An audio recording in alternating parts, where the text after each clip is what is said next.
Bien, bienvenidos a todos. Vamos a trabajar hoy con lo que es la unidad número 5. Y en esta unidad número 5 el tema principal es ver estructuras de control.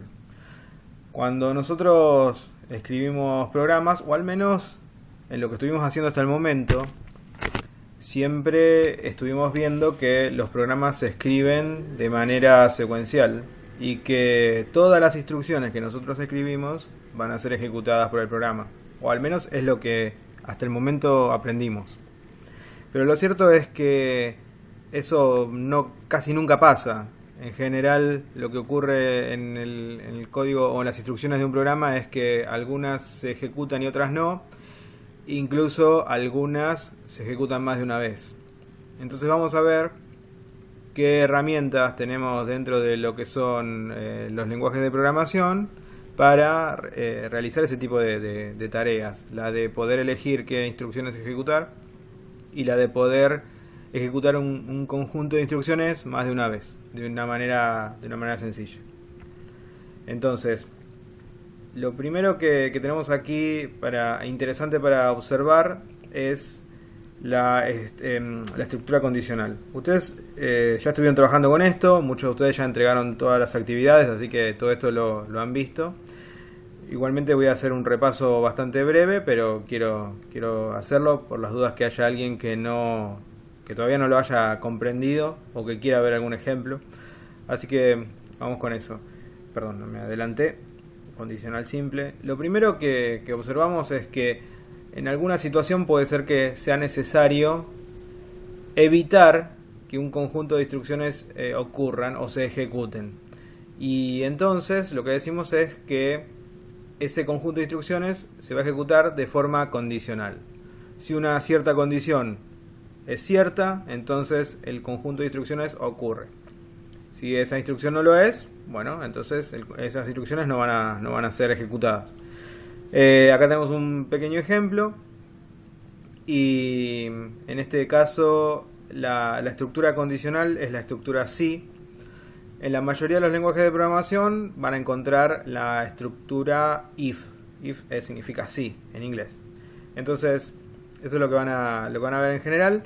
Y esa estructura condicional típicamente también tiene una palabra que indica que allí termina la estructura. Vean que esto es bien común, creo que lo habíamos mencionado ya anteriormente, que tenemos palabras que marcan el inicio de un conjunto de instrucciones y el fin de ese mismo conjunto. Vean acá, tenemos la palabra inicio y esta palabra fin que indican que todo lo que haya en el medio son las instrucciones del algoritmo. Y por otro lado tenemos también la palabra si y la palabra fin si, que indica que lo que hay entre medio de ellas son las instrucciones que se van a ejecutar de forma condicional.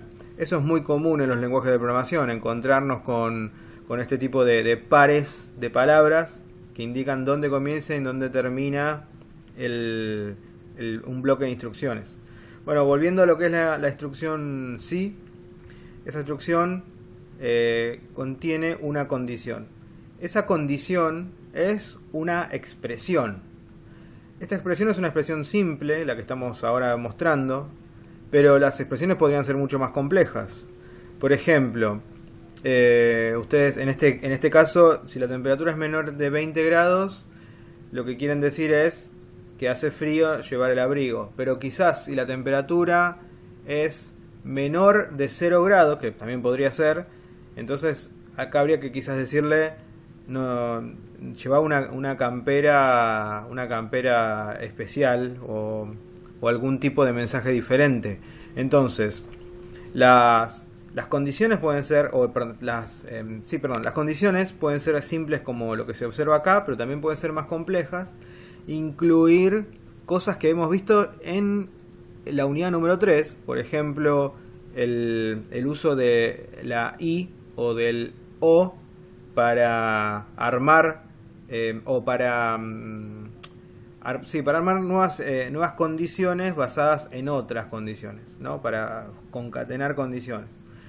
En este caso no hay ningún uso de ni una I ni una O, pero también podría ocurrir. Entonces, si queremos ejecutar un conjunto de instrucciones solo si una cierta condición es cierta, e insisto que esa condición podría ser muy compleja, lo que usamos es la estructura si. La estructura condicional alternativa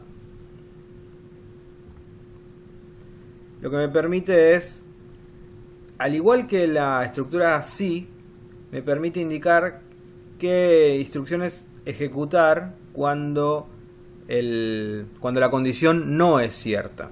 Entonces tenemos la palabra si, que indica dónde comienza la estructura. El conjunto de instrucciones, acá tenemos solamente una, pero podrían ser varias. Conjunto de instrucciones que se ejecutan cuando la condición sea cierta. Y luego la palabra si no, que indica dónde comienza el bloque de instrucciones que se ejecutan cuando la condición no sea cierta.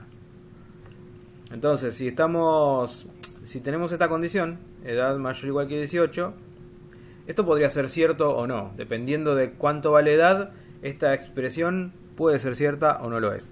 Si esta expresión es cierta, es decir, que la edad efectivamente es mayor o igual que 18, entonces aparece este mensaje. Y si no, es decir, la edad no es mayor o igual que 18, es decir, es menor que 18, entonces se ve este otro mensaje. Esto también entonces me permite a mí elegir qué conjunto de instrucciones ejecutar cuando una condición es cierta y también cuando no lo es. Eso también es interesante. Y esto es muy común. Este bloque de instrucciones, esta estructura, si no, etc., es súper común en los algoritmos que uno en general desarrolla. Bien, entonces, para elegir qué instrucciones usar, qué instrucciones ejecutar o no, existe esta estructura condicional. Otra cosa que también suele pasar en los algoritmos cuando nosotros trabajamos es que hay cierto conjunto de instrucciones que queremos nosotros ejecutar más de una vez.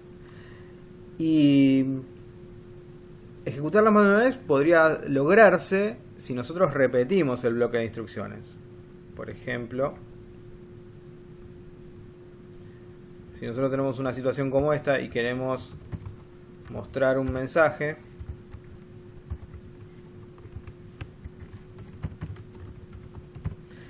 pero también queremos que ese mensaje aparezca en la pantalla 5 veces, podríamos simplemente volver a ejecutar o volver a escribir la instrucción 5 veces y así lo tendríamos. Cuando la cantidad de veces que queremos hacer algo es pequeña, entonces quizás repetir el código, repetir las instrucciones no parece una idea tan mala. Pero si nosotros tuviéramos que hacer esto, para decir un ejemplo, 100 veces, entonces ya se vuelve más tedioso tener que repetir esta instrucción 100 veces. Allí es donde los bloques, que se llaman bloques iterativos, me permiten repetir algún tipo de conjunto de instrucciones. Pueden ser una o pueden ser más de una, pero este bloque podría yo repetirlo de una manera mucho más cómoda que tener que simplemente duplicar ese conjunto de instrucciones más de una vez. En cuanto a lo que es en cuanto a los bloques iterativos, tenemos, en principio podríamos pensar en dos tipos. Vamos a empezar con el primero. Tenemos dos tipos. Los que vamos a usar cuando no estamos seguros de cuántas veces queremos ejecutar el bloque de instrucciones. Me refiero que tengo un bloque de instrucciones y este bloque quizás lo tengo que ejecutar una vez, quizás 4, quizás 20, y yo en principio como programador no sé cuántas veces lo necesito hacer, pero sé que lo necesito hacer más de una, pero no de antemano. Yo de antemano no puedo predecir cuántas veces lo necesito. Entonces, cuando estoy en esa situación, por ejemplo, tengo que verificar el valor que un sensor de temperatura me da, y en caso que ese sensor de temperatura me indique una temperatura superior a 80 grados, tengo que hacer algo, y yo tengo que controlar ese sensor cada un segundo, yo tengo que hacer el control, lo tengo que hacer muchas veces, pero yo no sé cuántas veces en principio. Quizás la temperatura llega a 80 grados muy rápido, quizás en la segunda o tercera lectura ya llegó a los 80 grados, pero quizás tengo que hacer 200 lecturas y recién allí se alcanzan los 80 grados. Entonces yo de antemano no puedo saber cuántas veces voy a necesitar leer el sensor para tomar la acción que quiero tomar. Cuando estoy en una situación como esta, donde yo no conozco de antemano cuántas veces necesito ejecutar un bloque de instrucciones, entonces se utiliza la estructura, no la tenemos acá, perdón, la estructura mientras. Esta estructura mientras me permite a mí ejecutar un conjunto de instrucciones mientras, justamente por eso se llama así la estructura, mientras una condición sea cierta. Mientras cierta condición que yo puedo definir se cumpla, el bloque de instrucciones se va a ejecutar.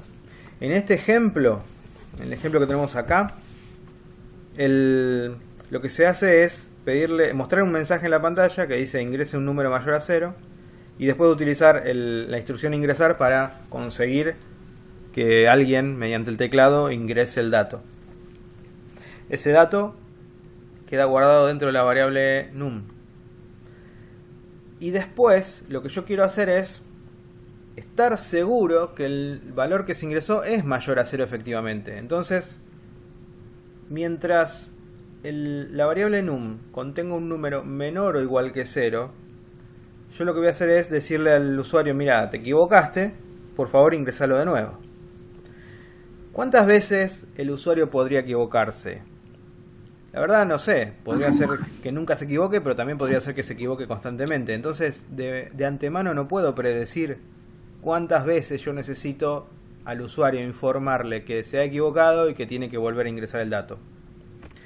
Es decir, le informo que se equivocó y le pido que vuelva a ingresar el dato. Esto no sé cuántas veces va a pasar. Puede ser que no se equivoque, pero también puede ser que lo haga muchas veces. Entonces, como yo de antemano no puedo saber cuántas veces necesito ejecutar este conjunto de instrucciones, lo que hago es utilizar un ciclo mientras, y este ciclo, mientras la condición aquí expresada sea cierta, se va a seguir ejecutando.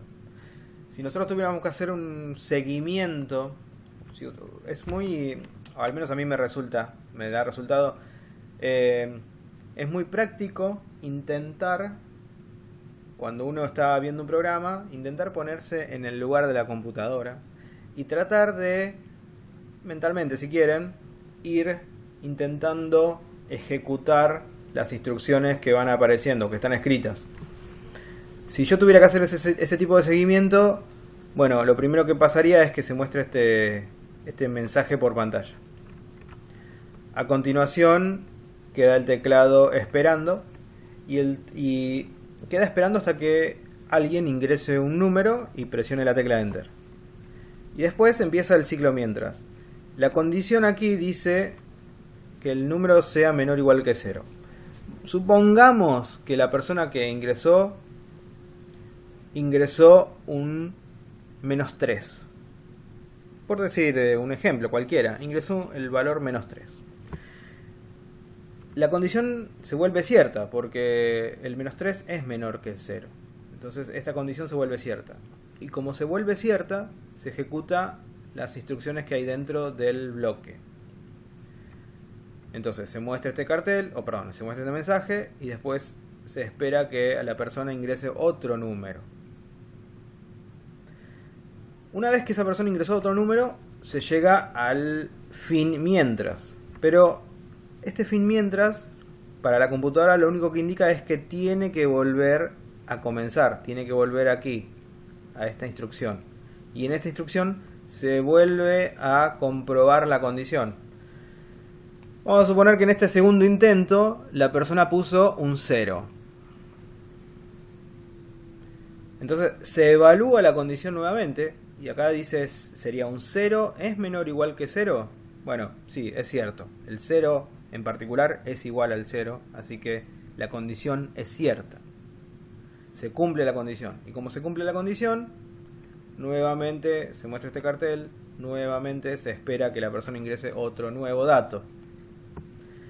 Una vez que esa persona lo haya ingresado, ocurre esta instrucción fin mientras. Pero lo único que significa esa instrucción, como les decía antes, es que tiene que el flujo del programa tiene que volver aquí. Tiene que volver aquí y tiene que nuevamente evaluar la condición. Supongamos que en este último intento la persona puso un 4. Evaluamos la condición. 4 no es menor que 0. Así que la condición en este momento es falsa. Como la condición es falsa, el bloque de instrucciones dentro de mientras ya no ocurre más y se pasa a la siguiente instrucción luego del fin mientras, es decir, aquí. Esa es la forma en que la computadora ejecuta estas instrucciones. Es decir, el bloque mientras se evalúa siempre la condición, y si la condición es verdadera, entonces se ejecutan todas las instrucciones dentro del bloque. Y se vuelve a evaluar la condición. Así hasta que en algún momento la condición no sea más verdadera. Y cuando esa condición no sea verdadera, se pasa a la siguiente instrucción luego del fin mientras, es decir, acá. ¿Se entendió eso? ¿Me siguieron?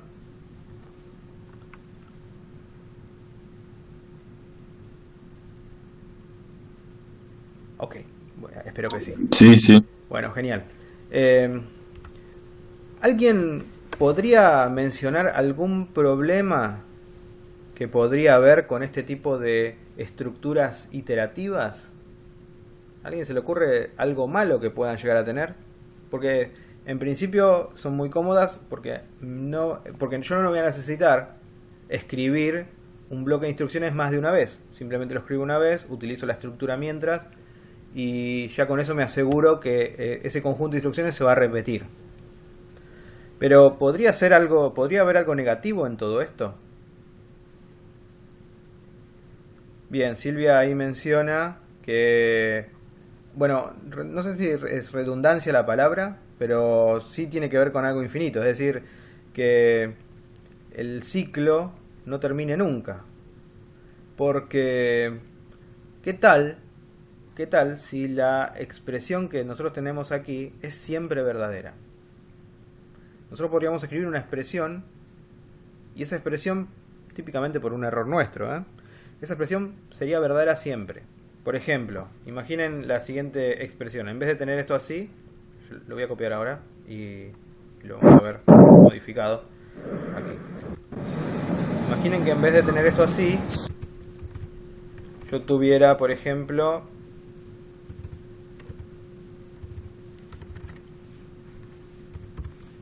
vean esta expresión. Como expresión es válida. Es válida quiere decir que la sintaxis es correcta. El programa la entiende. Lo que tiene de problemático es que siempre es cierta. Siempre el -5 es menor que el 0. Siempre. Y va a ser cierto para siempre. Nunca más esa expresión va a ser falsa. Siempre va a ser verdadera. Y como va a ser siempre verdadera, este bloque de instrucciones se va a volver a ejecutar una y otra vez para siempre. Entonces, en general, por errores de programación, las expresiones que ponemos en el bloque mientras, o las condiciones que ponemos en el bloque mientras, terminan siendo verdaderas siempre, y eso hace que el programa se cuelgue. Lo mencionamos de esa manera. Cuando decimos que el programa se colgó, estamos hablando típicamente que hay un ciclo, como el ciclo este mientras, que nunca termina. Bueno, ¿qué podemos hacer para asegurarnos que esto no nos pase? Bueno, primero tenemos que prestar atención a la expresión que usemos. Siempre tenemos que prestar atención a ese tipo de expresiones. Pero además, otra cosa que es súper importante es asegurarnos que las variables involucradas en la expresión que estemos usando, acá tenemos una sola variable, pero la expresión podría ser más compleja e incluir más de una variable. Lo que tenemos que asegurarnos es que las variables involucradas en la expresión que usemos aquí se modifiquen dentro del bloque asociado al mientras. Porque si las variables no se modifican nunca, si esas variables involucradas en la expresión no se modifican nunca dentro del bloque, entonces la expresión que alguna vez fue cierta lo va a seguir siendo para siempre. Piensen lo siguiente, piensen esto, piensen por ejemplo que en num asigno un -5 y después nunca ejecuto esta instrucción. Esto lo saco. Vean, ahora me quedó un bloque mientras con una sola instrucción, pero en esa instrucción no se modifica el valor de la variable num. Por lo tanto, si alguna vez la variable fue negativa y esta expresión fue verdadera, lo va a seguir siendo para siempre. Nunca más va a dejar de ser verdadera. Entonces, muy importante es que ustedes observen cuál es la condición que van a usar y en esa condición observen también que las variables que estén involucradas allí se modifiquen de alguna manera dentro del bloque, dentro de las instrucciones asociadas al bloque. ¿De acuerdo? ¿Me siguieron?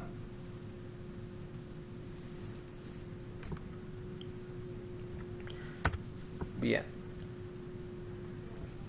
Entonces, cuando no podemos saber de antemano cuántas veces vamos a ejecutar un bloque de instrucciones, lo que solemos utilizar es el bloque mientras. Hay otro bloque que se llama hacer mientras, que es muy parecido a este, que también tiene como objetivo permitirnos a nosotros repetir un bloque de instrucciones cuando de antemano no sabemos cuántas veces necesitamos repetirlo, pero tiene una sintaxis levemente diferente y lo vamos a estudiar aquí.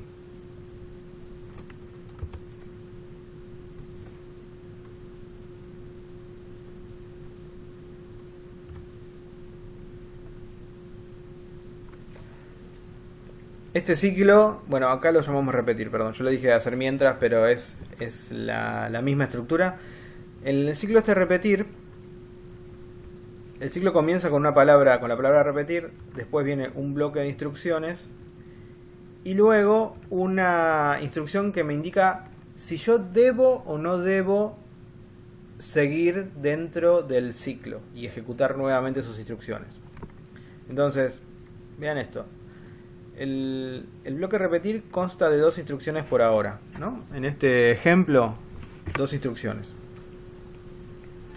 Estas dos instrucciones se van a ejecutar al menos una vez. Sí o sí, al menos una vez esas instrucciones se van a ejecutar. Yo me voy a llevar esto para allí, para acá, para compararlo con el otro caso que teníamos. Este bloque de instrucciones, el bloque que está dentro del bloque repetir, se va a ejecutar al menos una vez. Y luego de ejecutarse esa vez, se va a evaluar esto. Se va a evaluar si esto es cierto o no. Si esto es cierto, entonces el bloque termina. Termina y se pasa a la siguiente instrucción de la palabra hasta. La siguiente instrucción de la palabra hasta sería esta instrucción. Solo si esta condición es cierta.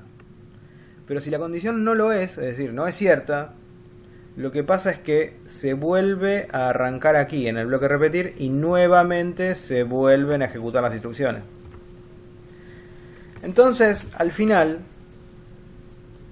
el bloque mientras y el bloque repetir son muy similares porque me permiten a mí ejecutar código o un bloque de instrucciones que yo de antemano no sé cuántas veces necesito ejecutarlas, pero hay una diferencia muy sutil y es que el bloque de instrucciones, el conjunto de instrucciones del bloque repetir se va a ejecutar siempre al menos una vez.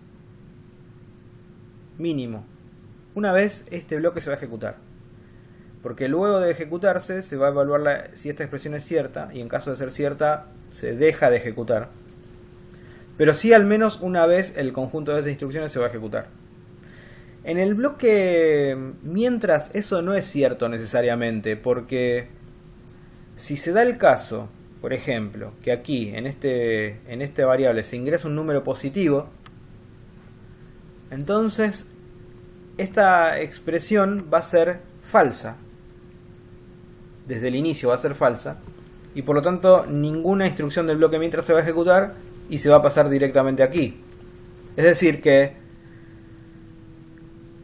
en el caso del bloque mientras, las instrucciones dentro del bloque podrían ejecutarse 0 veces o muchas veces. En cambio, en lo que es la estructura repetir, las instrucciones dentro del bloque al menos se van a ejecutar una vez. Esa es una diferencia sutil, pero que en ciertos tipos de algoritmos podría llegar a ser útil. Ustedes ya verán, dependiendo de lo que estén intentando hacer, si van a utilizar una estructura o la otra.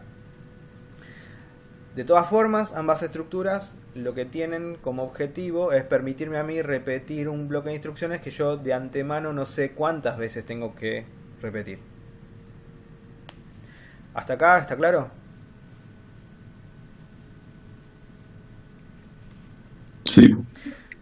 En cuanto a PCInt, acá yo había escrito un ejemplo. En cuanto a PCInt, la sintaxis es: la palabra mientras existe en PCInt y tiene asociada su palabra fin mientras, que indica que allí termina el bloque. Bueno, este ejemplo lo que hace es pedir por teclado un valor que se guarda dentro de la variable edad, y si esa variable edad es menor o igual que 0, se informa que es un dato incorrecto y se pide que se lo vuelva a ingresar. Y así hasta que en algún momento el dato es un dato que vamos a considerar válido, por ejemplo un número positivo. Y cuando eso sea cierto, se muestra por pantalla el valor. Vamos a ejecutarlo paso a paso para ir siguiendo el algoritmo mientras va ejecutándose. Entonces vamos a avanzar un paso. Ahí se define la variable. Ahora se va a mostrar el mensaje por pantalla. Ahí se ve el mensaje. A continuación se va a esperar que se ingrese un dato. Ahí está el cursor esperando que yo ingrese un dato. Voy a poner -5, por dar un ejemplo. Le doy enter. Entonces empieza el bloque mientras. Ese bloque mientras me dice, lo que evalúa es si la edad es menor o igual que 0. Resulta que el -5 es menor o igual que 0, así que debería cumplirse la condición y entonces ejecutar las instrucciones dentro del bloque. Avanzo un paso, efectivamente se cumplió la condición y se ejecutan las instrucciones del bloque. Se muestra un mensaje en la pantalla, ahí está el mensaje. Se muestra otro mensaje en la pantalla, allí está. Y ahora se espera a que se ingrese un nuevo dato. Voy a poner, por ejemplo, -4. Perdón. -4. Cuando ingreso el dato, se ejecuta el fin mientras, pero fin mientras lo que hace es volver a llevar el control del programa al inicio del mientras para evaluar nuevamente la condición. -4 es menor que 0, así que esta condición debería ser cierta y debería volver a ingresar dentro del bloque. Vamos a seguirlo. Efectivamente, la condición fue cierta, así que se ingresa al bloque, se muestra el mensaje, se muestra otro mensaje más, se pide que se ingrese un dato. Vamos a poner un dato correcto esta vez.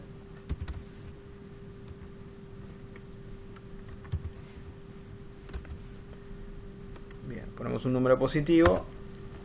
Nuevamente, al tomar un valor, se llega al fin mientras, pero eso indica que hay que volver a empezar aquí y volver a evaluar esta expresión. Pero ahora esta expresión dice 37 menor o igual que 0. Eso no es cierto. Ya no es más cierto. Antes lo era, pero ahora ya no lo es. Y entonces, como ya la expresión no es cierta, debería el control del programa saltar aquí, a esta línea. Es decir, a la próxima luego del fin mientras, aquí. Bueno, vamos a ver si eso pasa. Efectivamente, nos vamos del bloque y pasamos a este mensaje. En este mensaje se va a mostrar que usted tiene X años. Se muestra el mensaje, se termina el programa.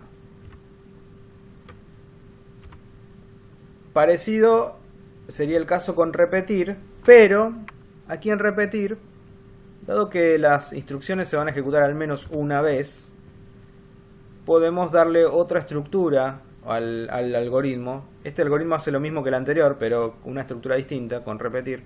Vamos a ejecutarlo también paso a paso para ir viendo cómo avanza. Vamos a hacer el mismo ejemplo que antes.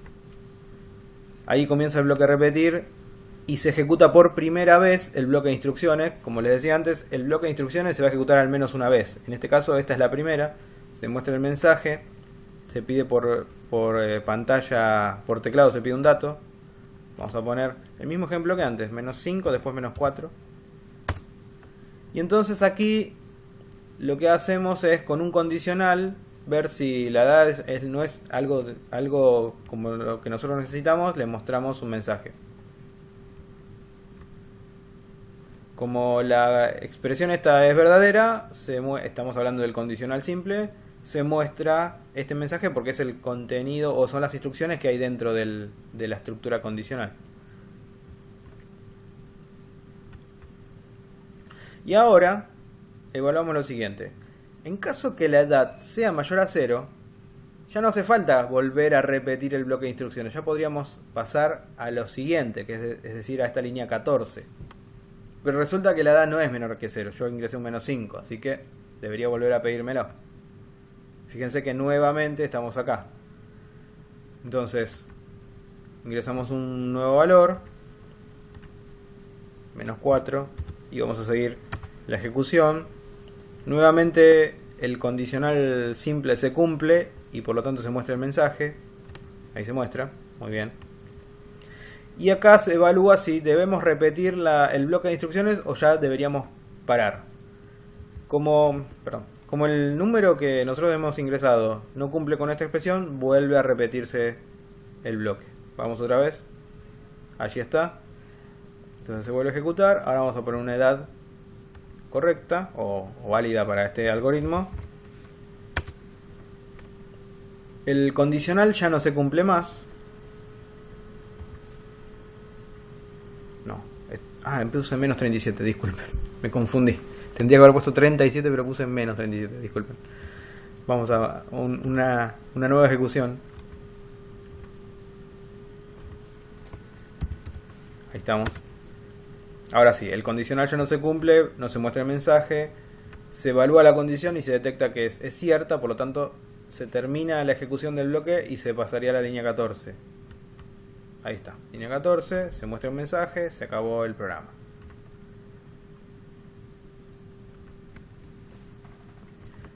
Bien, entonces tenemos algunos ejemplos de esto.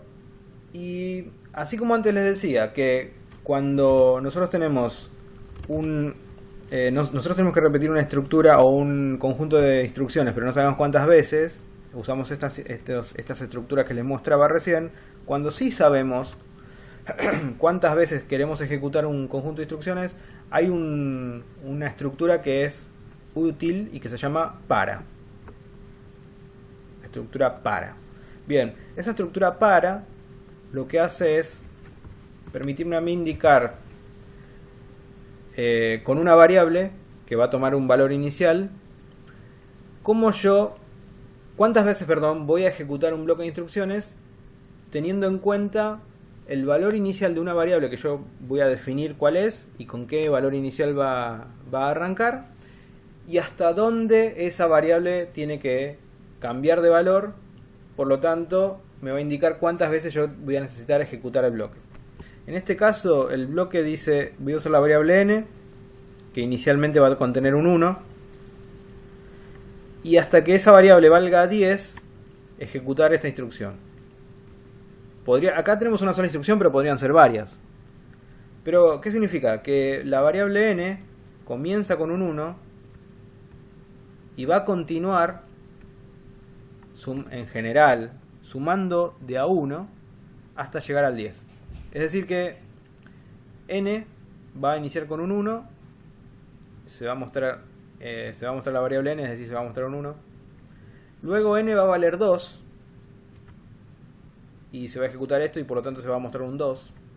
Luego n va a valer 3 y se va a ejecutar esto y por lo tanto se va a mostrar un 3. Y así hasta que n valga 10, porque es lo que le hemos puesto acá.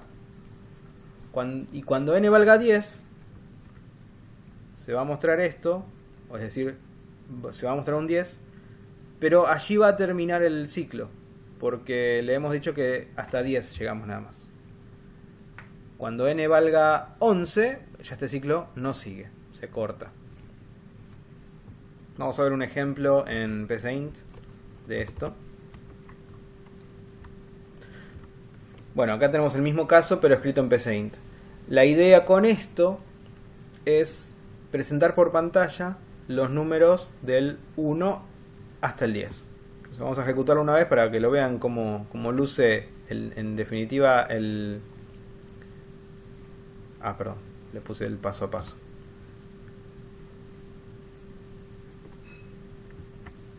Ahí estamos. Entonces ejecutamos allí. El resultado son los números del 1 al 10, uno debajo del otro. Porque cada vez que se llama a la instrucción mostrar, se presenta en la pantalla un dato y el cursor baja a la siguiente línea.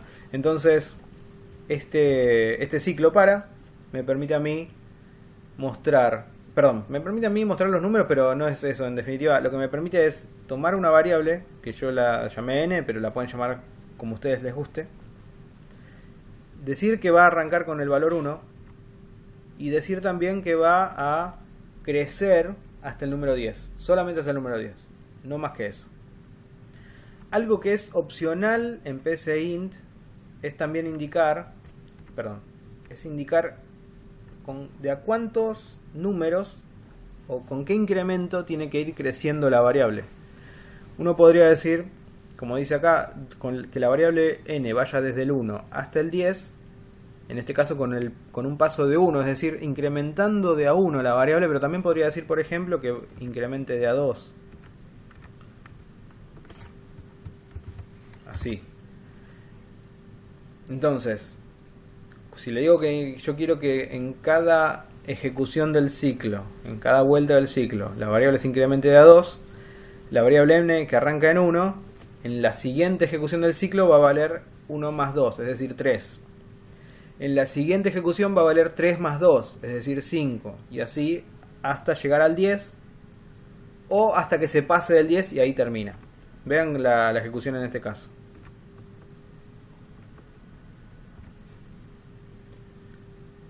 1, 3, fíjense que va sumando de a 2, 5, 7, 9, debería aparecer el 11 a continuación, si sumamos de a 2, pero acá dice que llegamos hasta el 10, ya el 11 se pasó del 10 y se termina allí.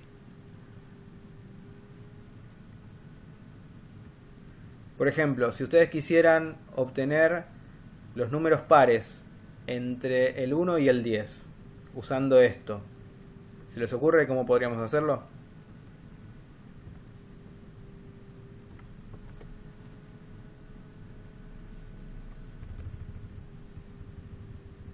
Quiero los números pares entre el 1 y el 10.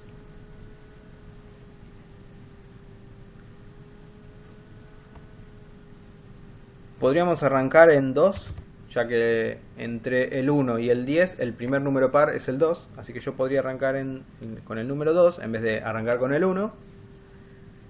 Llegar hasta el 10, pero incrementando de a 2 cada vez que este ciclo se ejecuta. Entonces así queda de la siguiente manera. Fíjense, arrancó con el 2, luego le sumo 2 más y me da 4, que le suma 2 más y me da 6 y llega hasta el 10. El próximo debería ser el 12, pero acá dice que lo máximo que puede valer esto es 10, así que se acaba allí. ¿Se entiende entonces esto?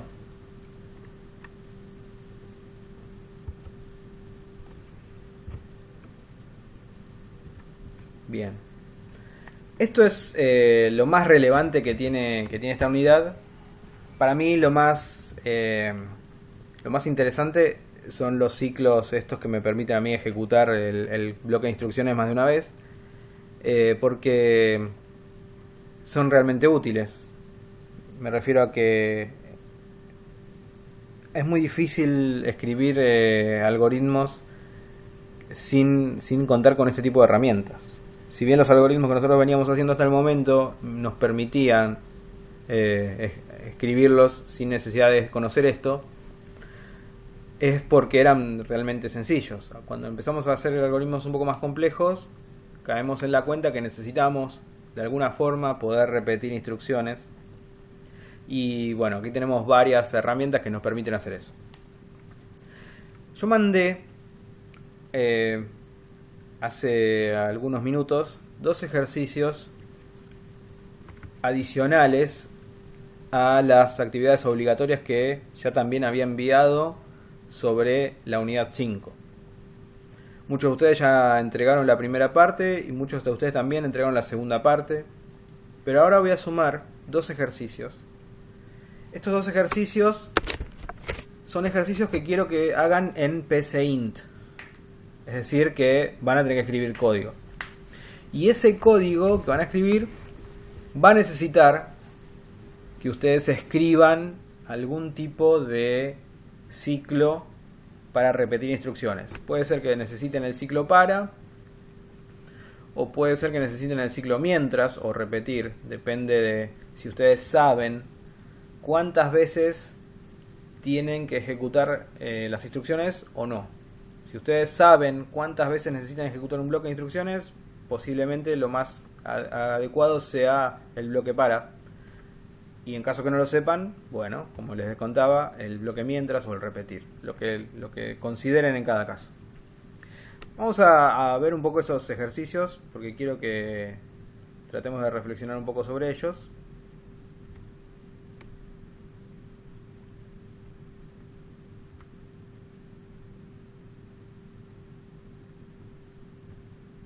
Bien, el primero que les mandé es un ejercicio que se llama Fist Buzz. Este ejercicio yo se los paso aquí,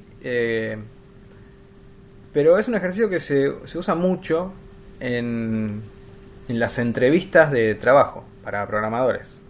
Cuando uno es programador y se postula a un puesto, típicamente le hacen algún tipo de evaluación técnica.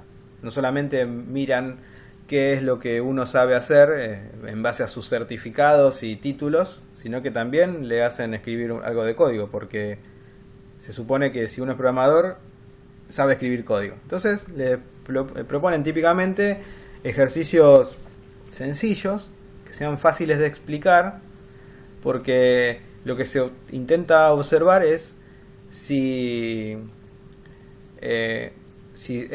una persona, ¿no? La persona que se está postulando es capaz de resolver estos ejercicios. El objetivo no es que sean ejercicios difíciles de explicar, porque no está allí lo que uno quiere evaluar típicamente. No está intentando evaluar el nivel de comprensión del enunciado que la persona que se postula tiene, sino la forma o la habilidad que tiene para traducir esos enunciados en código. Bueno, les cuento de qué se trata este ejercicio, que como les decía, es muy utilizado a la hora de realizar entrevistas. Bueno, consiste en mostrar por pantalla los números del 1 al 100. Si ustedes tienen que mostrar por pantalla los números del 1 al 100, nosotros hemos visto recién algo que se asemeja bastante a eso. Aquí. Si hacemos así, pero en vez del 10 ponemos un 100, ya está. Con eso ya mostramos los números del 1 al 100. Pero este ejercicio incluye una complejidad. No solamente hay que mostrar los números del 1 al 100, sino que ante ciertos números hay que mostrar otras cosas, no el número en sí. Bueno, ¿qué es lo que hay que hacer entonces? Si el número es un número múltiplo de 3, por ejemplo, un número múltiplo de 3 es el 3, el 6, el 9, el 12, el 15, el 18, etc. Si el número es un número múltiplo de 3, entonces se muestra la palabra fis en lugar del número. Vean que aquí la secuencia era 1, 2, acá vendría el 3, pero como el 3 es múltiplo de 3, justamente, se muestra la palabra fis. Después sigue el 4 y después debería venir el 5, pero resulta que acá tenemos una condición, una segunda condición que nos dice que si el número es múltiplo de 5, entonces se escribe la palabra bus. Por eso es que acá viene la palabra bus en vez del número 5. Después aquí debería venir el 6, pero resulta que el 6 es múltiplo de 3. Entonces en lugar del 6 se pone la palabra fis. Después viene el 7, viene el 8, acá debería venir el 9, pero el 9 es múltiplo de 3 y así. Así sigue la ejecución. Y una tercera condición. Esta tercera condición dice que si el número es múltiplo de 3 y además múltiplo de 5, un ejemplo de un número que es múltiplo de 3 y múltiplo de 5 es el número 15, o el número 30, o el número 45, o el 60, etc. Esos números son múltiplos de 3 y de 5. Entonces en vez del número, la palabra fisbus. Por ejemplo, aquí, en esta secuencia, aquí debería haber aparecido el 15, pero resulta que el 15 es múltiplo de 3 y también es múltiplo de 5. Entonces, en lugar del 15, esta palabra. Y así hasta el 100. Esto sigue. Bueno, el 100 es múltiplo de 5, por eso en vez del 100 se aparece el bus. El 99 debería aparecer aquí, es múltiplo de 3, por eso aparece el fis. Bueno, ese es el primer ejercicio. Ese es el primer ejercicio que hay que realizar. Acá les dejo algunas pistas de cómo darse cuenta si un número es múltiplo de otro, etc.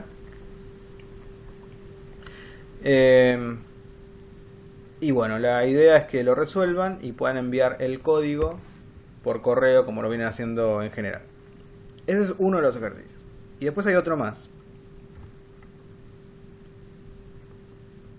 que es un ejercicio también interesante, que consiste en, dado un número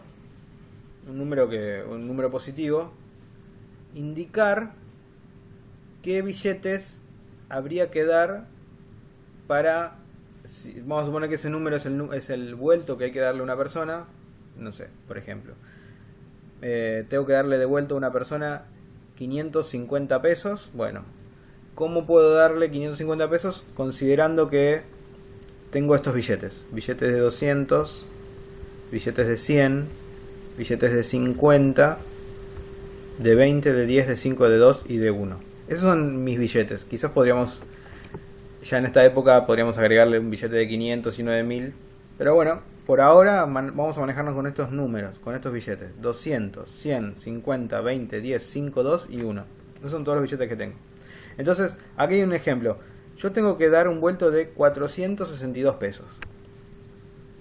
Para dar ese vuelto, mi objetivo es hacerlo con la menor cantidad de billetes posible.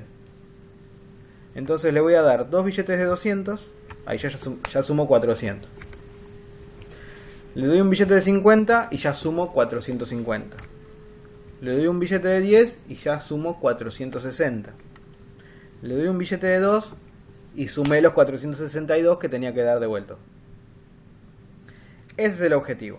Conocemos cuáles son los billetes disponibles y conocemos cuál es el monto que nosotros tenemos que devolver. Entonces, con esos dos datos, ¿qué billetes tengo disponibles? ¿Y cuánto tengo que devolver? Hay que generar esta información. ¿Cuánta cantidad de cada billete tengo que entregar para generar ese vuelto? Ese es el objetivo de este programa. En mi opinión, ese es un poquito más difícil que el anterior. Así que seguramente les va a tomar un poco más de tiempo resolverlo.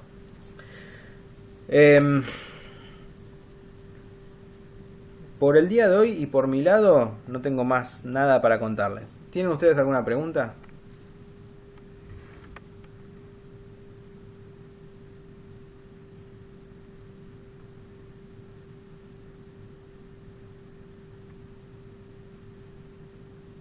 Ahí están escribiendo. Sí, adelante.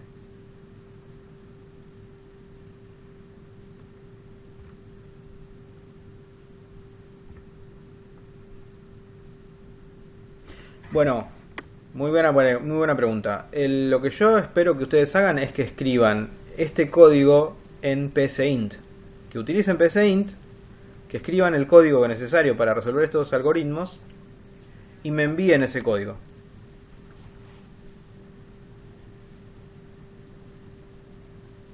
Exacto. En PCInt lo escriben y PCInt permite guardar ese código, así que lo guardan y me lo envían.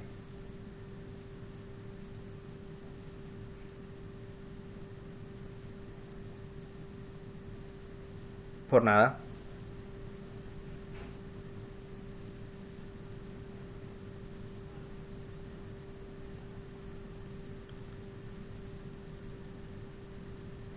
Chicos, alguna otra pregunta?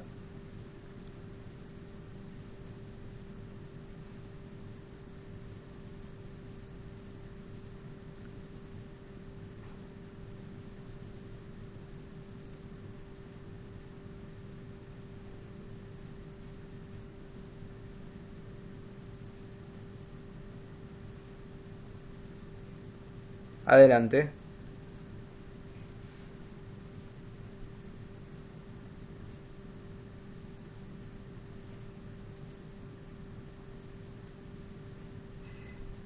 Actividad obligatoria 1.3.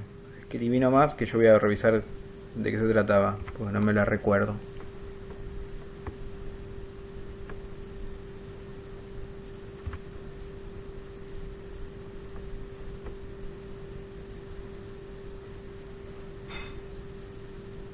Ah, ok, ya recuerdo. Un diagrama de flujo del algoritmo si era par o impar, sí.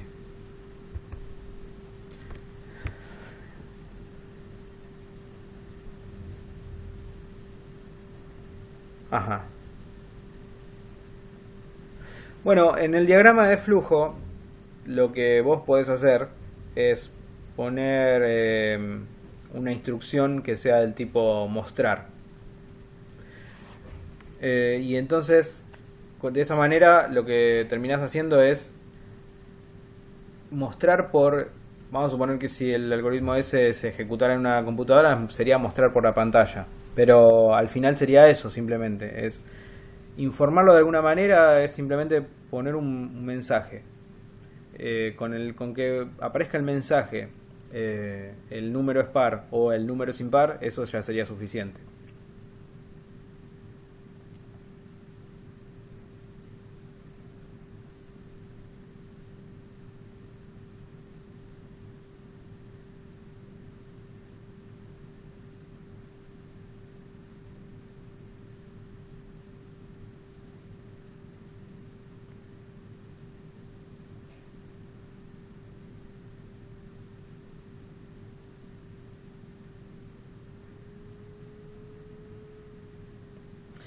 Ok, ok. No, no, en este caso se pedía solo eso. Por otro lado, no estoy seguro si con un diagrama de flujo se puede eh, expresar de alguna forma que un algoritmo genera un resultado y lo devuelve, para decirlo de alguna forma. Así que no, creo que no se podría eventualmente. Incluso si uno quisiera hacerlo no se podría, así que no hay problema. Volviendo a nuestro caso, con que se muestre utilizando una instrucción tipo mostrar el número es par o el número es impar, ya eso es correcto.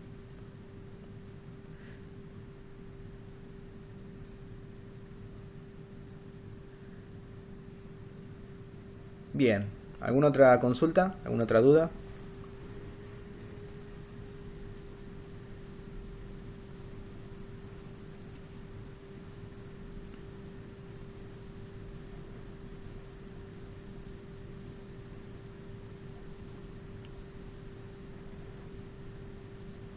Sí.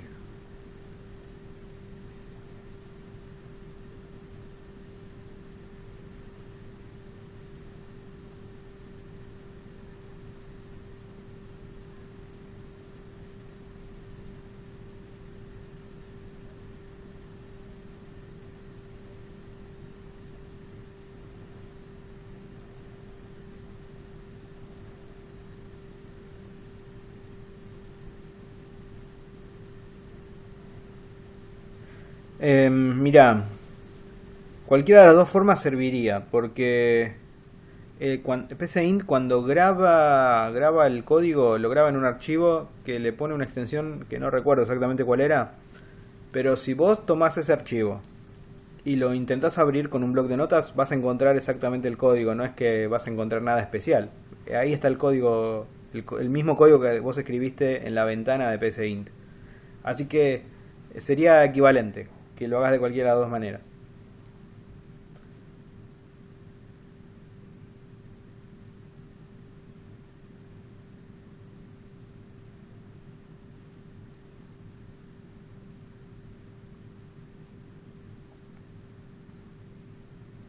Gente, ¿alguna otra pregunta?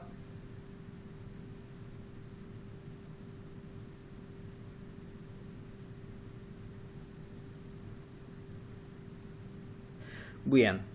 Eh, yo sé que estos ejercicios no son sencillos, pero hay que empezar. En algún momento uno tiene que arremangarse y empezar a programar, porque la única manera de aprender a programar es programando.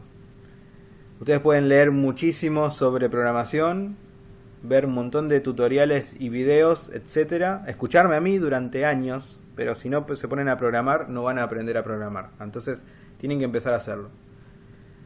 Eh, Consúltenme. Ustedes cuando se pongan a intenten hacer estos ejercicios, estoy seguro que les va a costar. A algunos les va a costar más, a otros les va a costar menos, pero estoy seguro que les va a costar.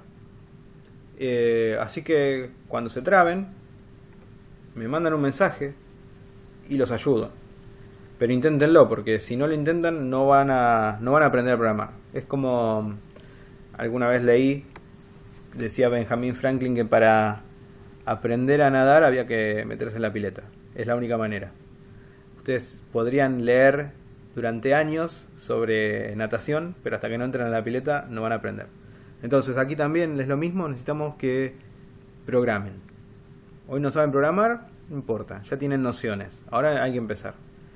Me consultan, cuando ustedes vean que algo no entienden, se traban o lo que sea, acá estoy para ayudarlos. Entonces me consultan, no tengo ningún problema.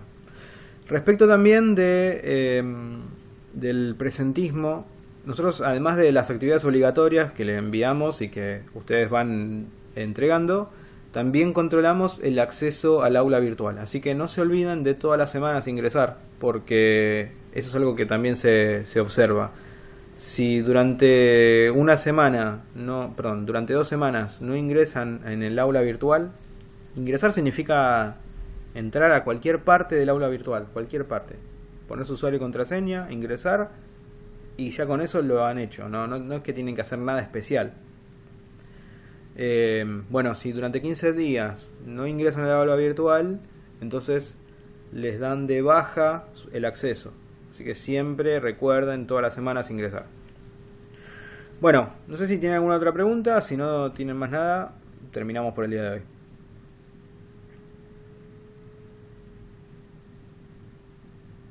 Hay gente escribiendo. A ver si hay algo más.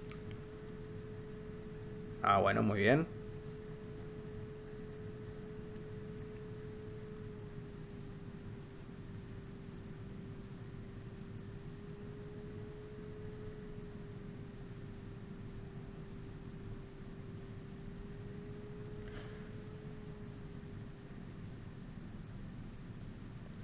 Bueno, gracias a todos por estar aquí. Espero que haya servido y espero también la resolución de todos estos ejercicios.